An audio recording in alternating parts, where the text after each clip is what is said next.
bonjour à toutes et à tous. Je vous remercie si vous nous rejoignez à l'instant. Nous sommes en direct sur Téléfinance dans votre live, l'émission 100% marché financier. Et tout de suite, nous avons le plaisir de retrouver sur notre plateau Monsieur Christian Parizeau. Bonjour Christian. Bonjour. Bonjour, merci beaucoup d'être avec nous ce matin. Christian, d'avoir accepté notre invitation. Je rappelle que vous êtes président d'Altair Economics. Et avec vous, on va commencer par la Chine, puisque en Chine, le prix des logements neufs a reculé en octobre, le plus important repli depuis 7 ans. Quelles vont être les conséquences?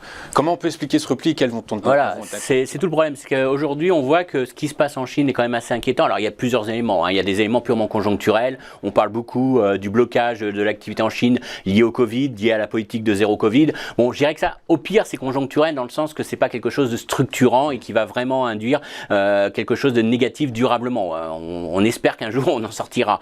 Donc, la vraie question maintenant, c'est sur cette crise immobilière. Alors pourquoi c'est important? Parce qu'une grosse partie de l'épargne des ménages chinois a été investie dans l'immobilier. Donc d'une part, ça peut être un vrai choc sur la consommation, pénaliser durablement la consommation des ménages. D'autre part, c'est quand même un vrai choc sur un secteur qui était quand même un poids important du PIB chinois et très consommateur de matières premières, qui jouait énormément dans la demande de matières premières, dans l'activité en Chine. Là, ce qu'on s'aperçoit, c'est qu'il y a vraiment une perte de confiance. Très clairement, on peut dire aujourd'hui, c'est une perte de confiance de la part des ménages chinois vis-à-vis de l'immobilier. C'est lié à des faillites de promoteurs, des appartements qui ne sont pas livrés ou qui ne sont pas finis. Donc, du coup, on ne peut pas les louer, on ne peut pas véritablement y habiter. Et on est aujourd'hui sur des statistiques officielles qui montrent déjà qu'on est sur un retournement et un repli. Mais officiel où on se dit que ça minore quand même véritablement l'impact. Alors pour deux raisons, c'est d'une part quand on voit à quel point les autorités chinoises essayent de relancer le secteur immobilier et tout ce qu'ils ont mis en place et toutes les levées qu'ils ont mis en place pour essayer de stimuler ce marché immobilier parce qu'ils avaient mis beaucoup de contraintes pour ralentir, pour refroidir et là ils sont en train de revenir en arrière de manière très vite, donc ça prouve que la crise est quand même assez profonde. Et puis d'autre part, ce qu'on constate, c'est qu'on a eu des mesures un peu moins officielles et on est sur des baisses beaucoup plus importantes, de l'ordre de 20-25% des prix dans l'immobilier en Chine. Et là, on serait vraiment dans un retournement assez profond de l'immobilier. Donc, à surveiller, mais c'est vraiment un élément qu'il faut prendre en compte parce que j'ai le sentiment quand on regarde la Chine, on regarde plutôt l'aspect conjoncturel du ralentissement chinois. On a eu des statistiques un peu mauvaises, mais on se dit, voilà, les ventes au détail, mais on se dit finalement c'est l'effet Covid, les politiques de zéro Covid, le marché est très focalisé, on se dit que si on lève ça, tout de suite la Chine va redémarrer, mais on sous-estime peut-être cet élément beaucoup plus structurel, beaucoup plus pénalisant durablement sur la croissance chinoise. N'oubliez pas que c'est quand même une population qui vieillit, donc déjà un dynamisme, on sait que l'économie chinoise allait ralentir, mais si en plus on rajoute un choc immobilier, c'est quand même un élément. Donc à surveiller de très près parce que ça, encore une fois, c'est quelque chose qui pourrait nous décevoir sur 2023 où on verrait la Chine qui va rebondir mécaniquement si on enlevait toutes les politiques sanitaires, ça c'est mécanique, mais ensuite qui pourrait montrer véritablement des rythmes de croissance beaucoup plus faibles et durablement plus faibles dans les prochaines années. Et quelles en seraient les conséquences sur les marchés européens, mais notamment?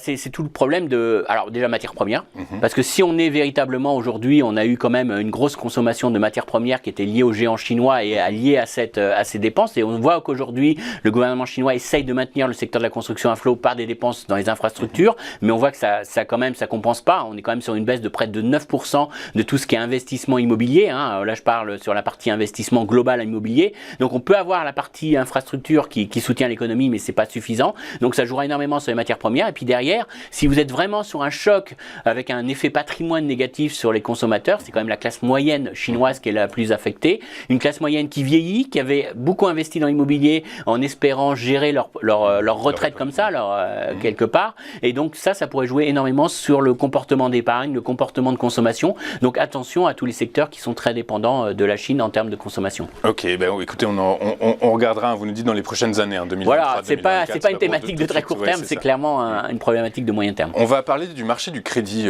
Christian, avec vous maintenant. Le marché du crédit qui pourrait redevenir intéressant pour les investisseurs, selon vous?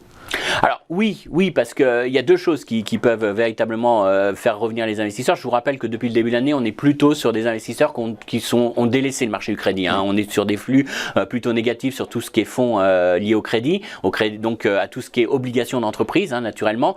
Et donc là, il y a quand même des éléments positifs si véritablement on a une stabilisation des taux longs. Je parle même pas de repli. Ouais, c'est ça, si véritablement, pourquoi? Parce que le gros risque, et vous investissez pas sur le marché du crédit, tant que vous avez un marché obligataire qui se dégrade. Pourquoi? Parce que plus les taux longs montent, plus le risque crédit des entreprises augmente. Alors, ça ne veut pas dire qu'ils vont tout refinancer immédiatement, mais vous savez qu'au moment où l'entreprise va devoir faire appel au marché, va devoir refinancer sa dette, et on sait que quand même beaucoup d'entreprises ont financé à long terme pas mal de dettes, donc c'est pas un mur qui va apparaître d'un seul coup, mais au moment du refinancement, elles vont avoir des conditions de marché qui seront nettement moins favorables.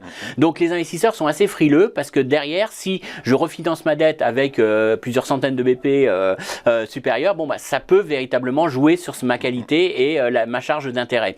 Donc le fait déjà d'avoir une stabilisation des taux longs, d'avoir le fait qu'on se dise que les banquiers centraux ont fait le job et que l'essentiel de la hausse des taux est faite, même si c'est pas fini, mais qu'on commence à atteindre finalement le point haut dans les taux directeurs, et ben ça peut inciter les investisseurs à revenir.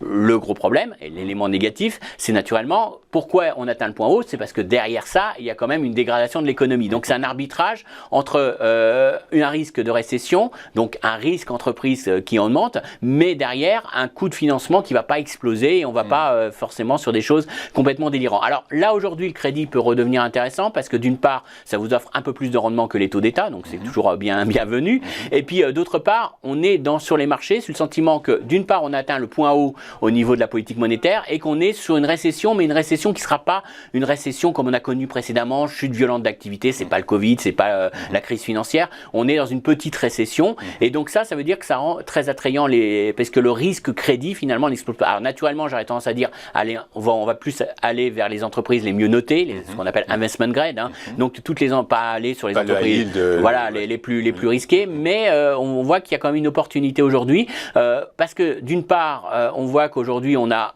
toutes les classes d'actifs qui redeviennent intéressantes. Vous pouvez, si vous voulez vraiment pas prendre de risques, aller sur le monétaire, ça redevient une classe d'actifs aujourd'hui. Alors en taux réel qui est négatif, mais globalement en relatif par rapport à il y a encore quelques mois, ça redevient attractif. Si vous voulez prendre un peu plus de risques, vous pouvez aller prendre un risque entreprise, vous pouvez aller sur l'obligataire et puis il reste les actions qui restent l'actif le plus risqué. Mais on voit qu'aujourd'hui, ça reste un actif de diversification qui revient et je pense que ça peut être un marché qui reste un peu plus attrayant qu'il y a encore quelques mois. La BCE qui a pondu un rapport sur la stabilité, le risque de stabilité financière qui dit que finalement il y a peut-être quand même que les investisseurs n'ont pas saisi toute la dangerosité de cet actif, de ce produit d'investissement. Voilà, alors là, ce que je dis là, c'est à l'encontre de tout ce que nous dit la BCE depuis quelques jours et depuis qui a beaucoup communiqué dernièrement sur les risques de défaut, de défaut d'entreprise.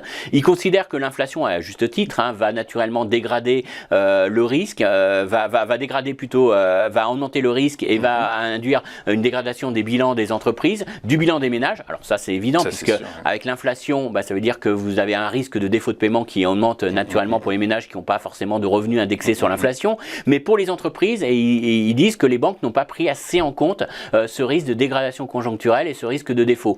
Alors c'est vrai, mais encore une fois, n'oubliez pas que le marché du crédit, c'est le marché des grandes entreprises.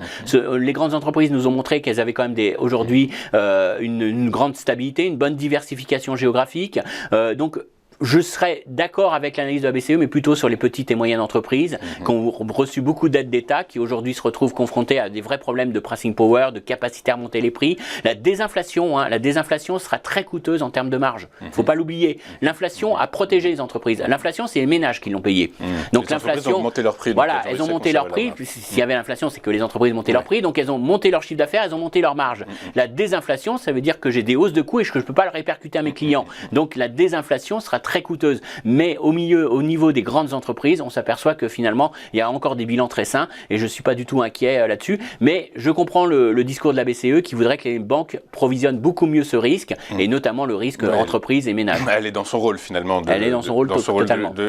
Juste pour rester sur ce rapport de stabilité financière rédigé par la BCE et pour faire le lien avec ce qui suit ensuite, pas un mot sur le scandale FTX, sur le scandale des crypto-monnaies, ça vous semble normal? Alors, d'une part, la BCE, et c'est logique, regarde essentiellement l'exposition des banques face aux risques financiers. Son premier élément, et elle, quand elle regarde, c'est est-ce qu'il va y avoir un risque de durcissement des conditions de crédit parce que les banques auraient un problème de fonds propres. Je vous remémore, ce qui s'est passé en 2008, c'était vraiment un problème bancaire. Donc, est-ce qu'aujourd'hui, ce qui se passe sur les bitcoins est un risque bancaire ? On a quand même du mal à y croire parce que les banques n'ont pas investi massivement sur ce marché-là, n'ont pas pris des expositions, n'ont pas mis tout leur bitcoin auprès de la plateforme FTX. Donc c'est un risque très clair pour les particuliers, c'est un risque pour tous les gens qui avaient fait confiance à ces plateformes, mais c'est pas un risque bancaire. Et donc ça c'est le premier point qui explique, je pense, cette réponse. Et puis d'autre part, c'est un risque peut-être pour quelques ménages, mais ça touche pas l'ensemble encore du patrimoine des ménages, c'est une toute petite part, et donc je pense pas que ça va entraîner un durcissement des conditions de crédit très violentes, et deux, que ça va avoir un impact très fort sur la consommation par exemple. Donc c'est pour ça que je pense que la BCE met un peu ça de côté. Ok, très clair, pour le moment en tout cas, pour probablement. Merci, on va finir votre interview, votre intervention par les perspectives de BPA, de bénéfices par action des entreprises en 2023. L'ensemble des analyses financières les revoient à la baisse, c'est également l'œil que vous avez. Oui, alors après, il y a deux scénarios pour 2023. Alors, il n'est pas forcément positif. Hein. C'est est-ce que ça baisse à un chiffre ou ça baisse à deux chiffres? En gros, c'est ça la question qu'on a pour 2023. Alors, à un chiffre, c'est le scénario d'un ralentissement modéré de l'économie, une récession. De toute façon, on n'échappera pas à la récession. Mais encore une fois, ça, c'est pas un problème pour les marchés parce que c'est intégré. Vous n'avez pas un seul investisseur qui va vous dire l'année prochaine, c'est booming.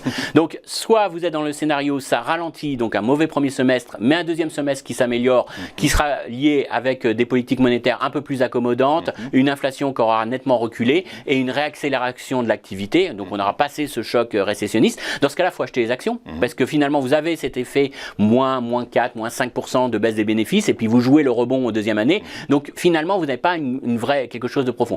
Soit vous êtes sur une récession beaucoup plus durable, beaucoup plus profonde et là, vous êtes sur un recul des bénéfices peut-être à deux chiffres et dans ce cas-là, vous pouvez vous dire que le marché est cher. Et vous, est-ce que vous avez un scénario que vous privilégiez? Voilà, tout le problème aujourd'hui, c'est que le scénario consensuel me reste, à mon avis, très optimiste. Dans le sens que j'ai deux éléments qui me gênent beaucoup dans le scénario consensuel, c'est que je ne crois pas que les banques centrales vont rapidement baisser les taux. C'est-à-dire qu'aujourd'hui, les marchés nous disent que la Banque centrale américaine va sur des taux directeurs à 5 et puis très rapidement va baisser ses taux directeurs. J'ai du mal à y croire. Je pense qu'ils vont monter peut-être à 5, mais derrière, ils vont maintenir. Et donc ça, c'est un gros problème. Et puis d'autre part, je pense que les analystes sous-estiment l'impact de la désinflation. C'est ce que je disais tout à l'heure. La désinflation va être très coûteuse sur les marges. Alors, ça ne va pas forcément dire un effondrement des chiffres d'affaires, donc ça veut dire qu'on aura peut-être une récession qui sera molle, mais par contre on va avoir un coût pour les entreprises de cette désinflation qui va être assez lourde. Encore une fois, l'inflation a été payée par les ménages vont profiter du mouvement de désinflation, mais ceux qui vont avoir la facture, ce sont les entreprises, avec les décalages, les hausses de salaire qui vont arriver alors qu'ils peuvent plus remonter les prix. C'est là aussi où on va avoir véritablement des coûts qui vont plus pouvoir être répercutés. Alors c'est ça, hein, la meilleure preuve, c'est l'actualité récente avec Target. Target qui nous dit, voilà, ce qui se passe aujourd'hui, c'est que les consommateurs n'achètent plus de biens discrétionnaires. Ils ont concentré leurs achats sur les biens essentiels. Et moi, je vends plus derrière de produits électroniques, de produits d'équipement de la maison. Et donc, je suis obligé, parce qu'ils ont une hausse de 14% de leur stock, ils sont obligés pour la fin d'année de mettre en place des promotions agressives pour vraiment réduire leur stock. Donc on voit que là, ça va être très coûteux. Alors, bonne nouvelle pour l'économie américaine, Target va être obligé de mettre en place des promotions, ça veut dire que les prix vont continuer de ralentir et on va avoir un effet, en plus avec les effets de base, on va vraiment avoir une désinflation, mais on voit que ça va être très coûteux pour le distributeur Target. Et puis derrière, si Target fait une guerre de prix, ça veut dire que les autres distributeurs vont être dans le cas. Donc on voit que ça va être quelque chose qui va vraiment peser sur les résultats. Alors là, je prends le cas de la distribution aux États-Unis, mais on voit que la distribution, ils vont mettre la pression sur leurs fournisseurs derrière. Et puis on voit que c'est toute la chaîne derrière. Quand ça va bloquer, quand on va être devant le mur et qu'on va plus pouvoir faire remonter les prix aux consommateurs, c'est là qu'on va voir véritablement les pincements de marge.